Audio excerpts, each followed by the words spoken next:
মা গো, মা, আমি তো তোমার সেই আদরেরই ধন, তোমার সেই আদরেরই সন্তান, যাকে তুমি ভালোবেসে কত যে ননাই করেছিলে, কত যে আদর, কত যে ভালোবাসা দিয়ে হৃদয়টা ভরে দিয়েছিলে। আজ কেন মা, আজ কেন, যখন আমায় বিয়ে দিলে, বিয়ে দেওয়ার পরে তোমার পছন্দেরই পুত্রবধূ ঘরে আসার পরে আজ আমি হয়ে গেলাম তোমার চোখে কাটা।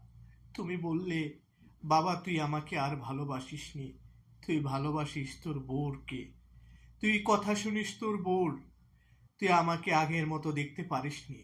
মাগো, আমি কি করব বলো, তুমি বলে দাও, কি বউকে ফেলে দেব?